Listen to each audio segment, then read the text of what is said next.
नमस्कार दोस्तों। उत्तराखंड के पहाड़ी इलाके में एक ऐसी खतरनाक भूतिया घटना घट गई जिसकी कहानियां आज आप डिटेल में सुनेंगे ना, तो सच बता रहा हूँ, घर से बाहर निकलने से भी घबराने लगेंगे, कतराने लगेंगे। बिना देरी किए आज से कुछ साल पहले चलते हैं, सन 1990 के टाइम में एक्चुअल में, और जानते इस खौफनाक घटना की कहानी को। 1990 में उत्तराखंड में एक परिवार रहता था, जिस परिवार में गोविंद और प्रेम नाम के दो भाई थे। गोविंद सबसे बड़े लड़के थे और प्रेम सबसे छोटे। सेकंड नंबर में इनकी बहन भी आती थी। घर पे माता पिता भी थे, लेकिन गोविंद के जो पिताजी थे ना, वो ज़्यादा पैसे नहीं कमा पाते थे। इतना इनफ नहीं हो पाता था कि वो अपने पूरे परिवार का भरण पोषण बहुत अच्छे से कर रहे थे, लेकिन ऐसा भी नहीं था कि बहुत हाई फाई जॉब हो, कर रहे थे जैसे तैसे करके। इसलिए 1990 के टाइम में गोविंद जी ने ये डिसाइड कर लिए कि मैं जॉब करूँगा, और हमारे गांव में जॉब नहीं हो सकती, शहर में ही जाना पड़ेगा। तो सबसे नज़दीकी बड़ा शहर था दिल्ली। तो दिल्ली चले जाता हूँ बोले, और वहाँ पे मैं नौकरी करूँगा। घर वालों ने बोले कि अरे अभी तेरी उम्र ही क्या है, इतनी कम उम्र में जॉब करने के लिए जा रहा है। लेकिन फिर भी इन्होंने घर वालों को कंप्लीटली अपनी बातों पर वो कर लिए, मनवा लिए, और आखिरकार कम उम्र में जॉब करने के लिए चले गए। इनका मेन मकसद था इनकी बहन की शादी करवाना। वहाँ पर बहुत मेहनत से, बहुत लगन से काम करने लगे। जितनी भी सैलरी मिलती थी उसका काफ़ी हिस्सा अपने घर पर भेज दिया करते थे, थोड़ा सा ही हिस्सा अपने किराया खर्चा खाने वाने में लगाया करते थे। ऐसा करते करते इन्होंने बढ़िया से 6 साल वहाँ पर काम किए, और इतने पैसे इनफ हो गए कि वो अपनी बहन की शादी धूमधाम से करा सके। घर के सारे लोगों को गोविंद के ऊपर बहुत नाज था। वो दिन आ गया जिस दिन छोटी बहन की शादी हुई, बहुत बढ़िया तरीके से, और छोटी बहन शादी करके अपने परिवार में चली गई।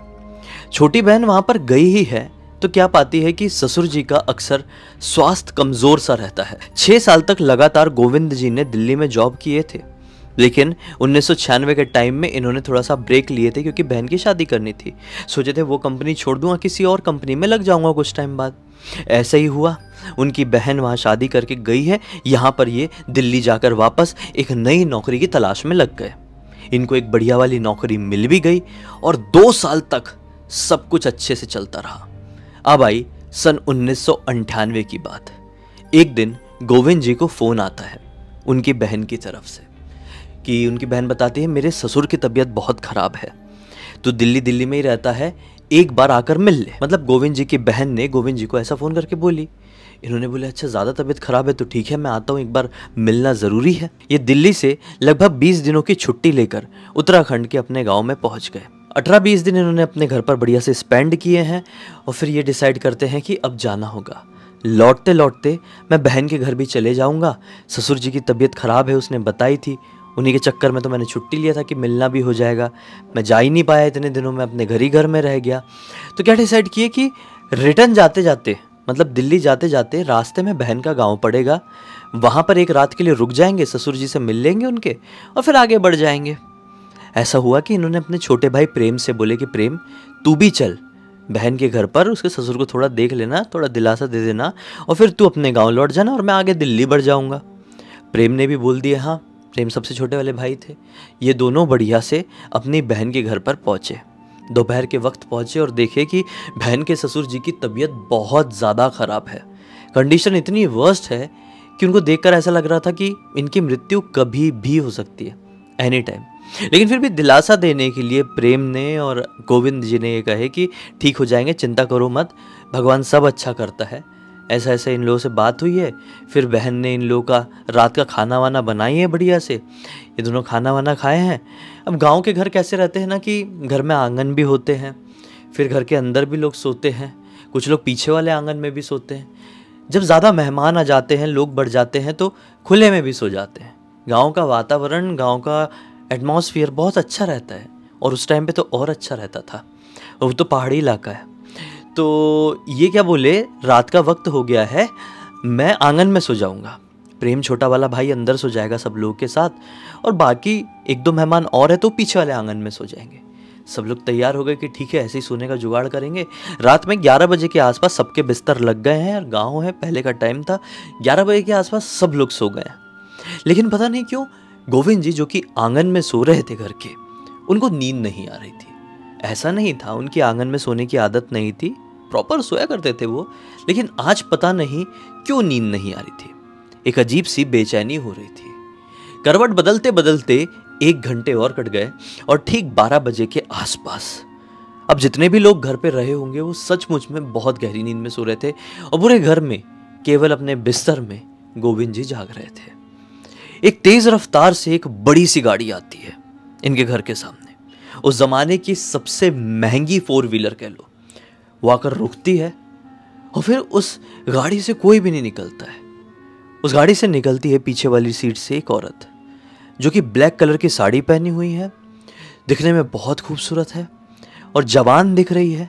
यही कोई 35 साल के आसपास की दिख रही है और सचमुच में वो ना एक चेहरे में ऐसा एक्सप्रेशन ली हुई है कि उसे कुछ समझ में नहीं आ रहा है। ये खुश है कि दुखी है, क्या मैटर है, कुछ समझ में नहीं आ रहा है। वो गाड़ी से उतरी, इन लोगों के गेट के सामने खड़े होकर अंदर की तरफ देखने लगी। तो गोविंद जी की उसके ऊपर नजर पड़ी। बोले कि ये कौन औरत है यार, घर में ऐसे तरीके से घूर रही है। उन्होंने भी उस औरत की नजरों को फॉलो किया और क्या देखे, सामने ही मतलब बहन के ससुर जी सोए हुए दिखाई दे रहे हैं। तो इन्होंने सोचे कि अरे भाई, एक बूढ़े आदमी की इतनी तबीयत खराब है, ये औरत कौन है जो ऐसे कार से डायरेक्टली आकर उतरी है और उन्हें घूर घूर कर देख रही है। इतने में ही ये मैच कर रहे हैं उसकी नजरों से घर को, कि उतने में ही इनकी नजर पड़ती है वो औरत जिस गाड़ी से उतरी है उसके ऊपर। क्या पाते हैं कि गाड़ी की ड्राइवर सीट में कोई बैठा ही नहीं हुआ है। लिटरली ये थोड़े से शॉक में आ गए कि कैसे पॉसिबल हो सकता है। देखो, गांव में वैसे इतनी स्ट्रीट लाइट पहले होती नहीं थी, लेकिन हाँ, जहां पर इनका घर था, ये लोग थोड़े पैसे वाले लोग थे। जहां पर इनका घर था उसके पास में ही एक स्ट्रीट लाइट लगी हुई थी और वो स्ट्रीट लाइट आज जल रही थी, लाइट गोल नहीं थी। तो स्ट्रीट लाइट से दिखाई दे रहा था कि उस कार में ड्राइवर सीट में कोई बैठा नहीं है। जैसे ही वो गाड़ी आके रुकी थी तो ये नोटिस नहीं कर पाए थे, लेकिन जब ये औरत को देख रहे थे, घर के अंदर देख रहे थे, इतने में इनकी नजर पड़ी थी, ये क्या मैटर है, ड्राइवर सीट में कोई बैठा नहीं है।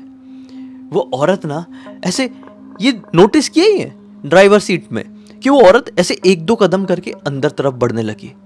ये आवाज लगाते हैं, रुक जाओ, कौन हो तुम। वो औरत कुछ बोलती नहीं है, सिर्फ इशारा करती है अंदर की तरफ। वो फिर देखते हैं किधर इशारा करी, अरे ये तो बहना के ससुर जी के ऊपर ही इशारा कर रही है। लगता है ये कोई गांव की औरत है जो कि इनसे मिलने आई हुई है। ये बोल देते, अरे सुनो, रात का वक्त हो चुका है, बहुत रात हो गई है, सब लोग सोए हुए हैं, तुम जाओ, बाद में आना, बाद में मिलना, अभी तुम भी घर जाके सो जाओ, ये कोई समय नहीं है किसी घर पे आने का, जाओ जाओ जाओ।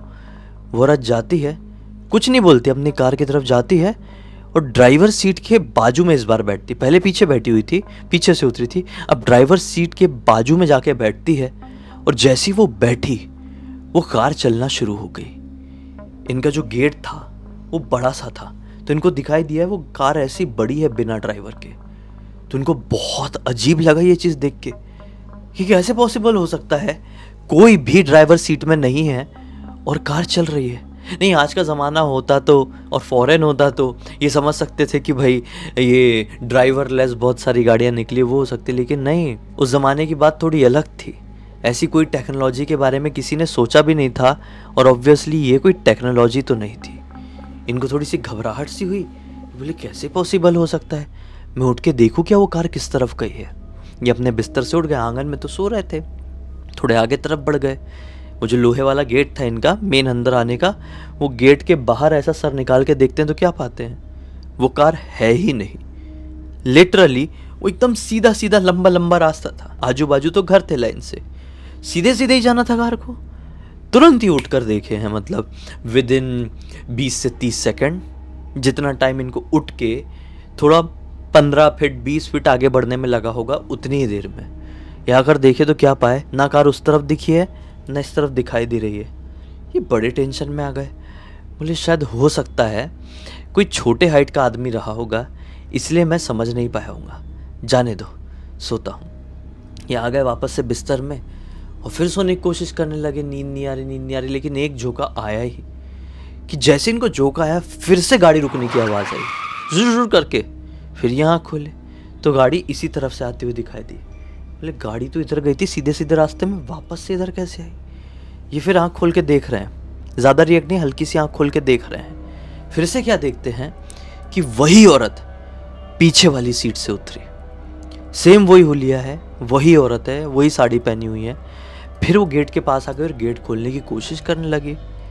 ये फिर बोलते हैं, अरे रुक जाओ भाई, तुम्हारे समझ में नहीं आ रहा है क्या, कौन हो तुम? बूढ़ा आदमी है, सो रहा है और बहुत रात का वक्त हो चुका है, डायरेक्टली क्यों अंदर चली आ रही हो?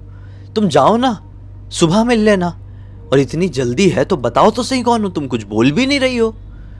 लेकिन वो फिर से कुछ नहीं बोली और फिर से इशारा करी, लेने आई हूँ इनको, बस इतना ही बोली। तो ये बोले कि अरे ये कोई वक्त नहीं है लेने आने का, उनकी तबीयत बहुत खराब है, वो सो रहे हैं, जाओ जाओ सुबह आके मिलना। और बोले ठीक है। ऐसे गई है वो वापस से वो ड्राइवर सीट की तरफ, लेकिन जैसे ही वो ड्राइवर सीट की तरफ बढ़ी है ना, ये उसके पैरों की तरफ नोटिस करते हैं। क्या पाते हैं कि घुटने के नीचे वाला हिस्सा उसका दिखाई ही नहीं दे रहा है। ये शॉक्ड हो गए, मतलब भले ही ब्लैक कलर की साड़ी पहनी हुई थी, पहले बार में पूरा दिखा था, लेकिन दूसरी बार में घुटने के नीचे का हिस्सा इनको दिखाई नहीं दिया। इन्होंने अपनी आंख ऐसे की है, बोले क्या मैटर है यार, शायद धुंधलापन आ गया है क्या आंख में, क्या है? प्रॉपर स्ट्रीट लाइट जबकि वहां पर जल रही है, लेकिन वो औरत के पैर का निचला हिस्सा दिखाई नहीं दिया। ये थोड़े घबरा गए और बोले मुझे देखना पड़ेगा, आखिर मेरी बहन का घर है यार, मेरी बहन है, उसके बूढ़े ससुर जी अंदर सो रहे हैं, बहन के पति को कुछ पता नहीं है, वो और अंदर सो रहा है, मेरा छोटा भाई भी है, मुझे ही संभालना पड़ेगा। तो थोड़े आगे बढ़े और आगे ना एक बांस रखी हुई थी, लठ जो होते हैं ना गाँव में, वो लठ लेके आगे बढ़ गए हैं। जैसे ही आगे गए, गाड़ी के पास गए हैं, क्या देखते हैं कि गाड़ी के आसपास कोई भी नहीं है। उठ के आगे गए हैं, बस सीधे देखते देखते ही गए हैं। वो औरत गई है, गाड़ी की तरफ बैठी ही थी, ये गाड़ी तक अब पहुंचे हैं कि कोई दिखाई नहीं दे रहा है। ये इधर उधर देखने लगे कि इधर उधर तो नहीं निकल गए, लेकिन सीधा सीधा लंबा लंबा रास्ता, जैसे मैंने बताया आपको, दोनों तरफ कोई भी नहीं था, सिर्फ सामने गाड़ी खड़ी है। ये आवाज लगाते, अरे कौन है, कौन औरत है, क्यों हमें परेशान कर रही हो, बूढ़े आदमी को कहां ले जाना चाहती हो? लेकिन किसी का कोई रिस्पॉन्स नहीं आया। इनको लगा क्या मामला है यार, जाने दो, मैं बहुत टेंशन पाल रहा हूँ, ऐसे में तो डर के मारे मेरी तबीयत खराब हो जाएगी। ये औरत कैसी औरत थी, उसके पैर का निचला हिस्सा नहीं दिखाई दे रहा था, फिर भी वो चल रही थी। छोड़ो यार, मैं जाता हूँ और एक काम करता हूँ, अंदर ही जाके सो जाता हूँ। वो तुरंत अंदर आए हैं, अपना बिस्तर वहीं पे लपेटे फोल्ड किए हैं, और जैसे ही दरवाजे से घर के अंदर बढ़ रहे थे कि उनको झटके से, ऐसे जो झटके से गाड़ी ऐसे आगे बढ़ती है ना, तो टायर की कैसी एक अलग सी आवाज़ आती है, वो वाली आवाज़ इनको सुनाई दी है। और तुरंत पलट कर देखे तो तेज़ी से गाड़ी निकली। अब तेज़ी से गाड़ी निकली तो फिर से मन में क्यूरियोसिटी कि इस बार जाके देखता हूँ, गाड़ी तो निकल गई है, कुछ लफड़ा तो अभी वापस से होगा नहीं, देखता हूँ गाड़ी किधर तरफ गई। ये दौड़ते दौड़ते बाहर की तरफ गए, फिर देखे बाहर कोई गाड़ी नहीं है। बोले ये बड़ा अजीबोगरीब मैटर है यार यहाँ पे। खैर, ये वापस से पलट कर आए हैं अंदर की तरफ। क्या देखते हैं कि वो जो ससुर जी हैं जिनकी तबीयत खराब है, उनके बिस्तर में ही वो औरत बैठी हुई है, उनके पैरों के पास, और उन्हें घूर घूर कर देख रही है, उनके पैरों को ऐसे सहला रही है। ये बोलते हैं, अरे कौन हो तुम, ऐसे थोड़े आवाज़ दबाकर बोलते हैं, क्योंकि बूढ़े की तबीयत खराब है, वो ऐसे जाग ना जाए घबरा कर, घर पे और भी लोग हैं, ये कोई नुकसान ना पहुंचा दे। हाँ, हाथ में लठ पकड़ लिए थे, घर के अंदर भी एक लठ था। तुरंत बोलते, अरे कौन हो तुम, हाँ ऐसे कैसे अंदर आ गई, मैं तो बाहर ही था और घर के अंदर आने का कोई रास्ता भी नहीं है। वो फिर से इनकी तरफ देखती है और कहती है, मैंने तुम्हें बताई ना, मैं इनको लेने के लिए आई हुई हूँ, क्यों परेशान कर रहे हो, बार बार बीच में क्यों आ रहे हो, तुमको समझ में नहीं आ रहा है क्या, अपने काम से काम रखो। ये थोड़े घबरा गए सुन के, बोले कि अब मैं अपने जीजा को उठाता ही हूँ उसे कमरे में जाके। ये जीजा के कमरे तरफ बढ़े ही हैं तो क्या पाए हैं, जीजा ने अपने कमरे के अंदर से सिटकली बोलते ना गाँव में, अंदर से वो लगा कर रखे हुए हैं। वो डर गए कि अरे जीजा जी तो पैक है अंदर, अब मैं उठाऊं तो किसको उठाऊं, अपने छोटे भाई को उठाऊं या फिर अपनी बहन को उठाऊं। ऐसा करके पलटे ही हैं वापस से कि कुछ इंतजाम करता हूँ, इस औरत का कौन आ गई है। तो वो औरत दिखाई नहीं दी। बोले क्या मामला हो रहा है यार, आवाज लगाने लगे, अरे बहन उठ उठ, कुछ गड़बड़ समझ में आ रही है यहाँ पे। अब सबकी नींद खुल गई, सब लोग उठ गए। अरे क्या हो गया गोविंद, क्या हो गया, क्या गड़बड़ समझ में आ रही है?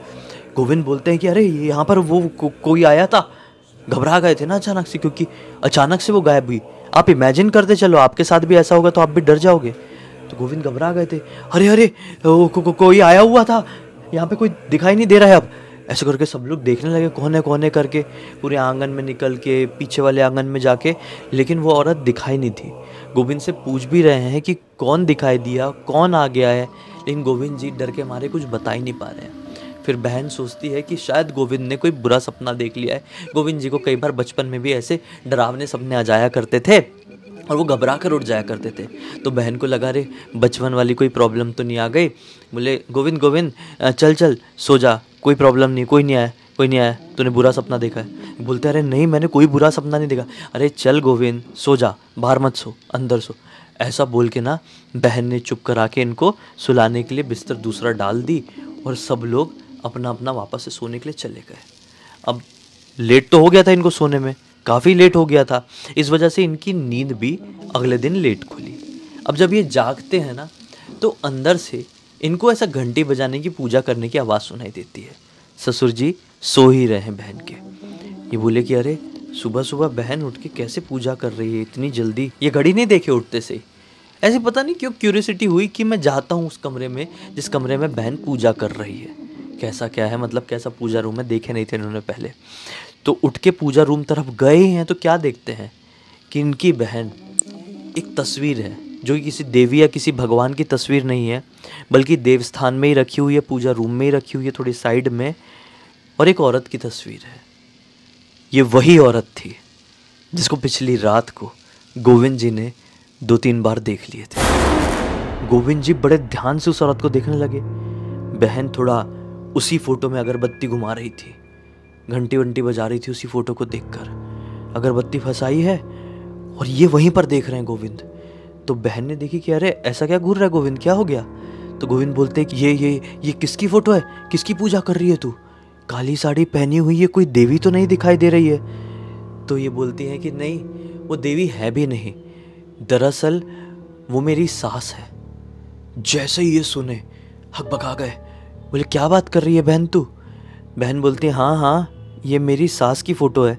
इनफैक्ट मैंने भी इनको कभी देखी नहीं। मुझे पता चला कि जब मेरे जो पति हैं छोटे ही थे तब इनकी मृत्यु हो गई थी। उस समय 35 साल के आसपास की रही होगी। और इनकी इस तस्वीर को इन लोगों ने इस पूजा रूम में रख दिए।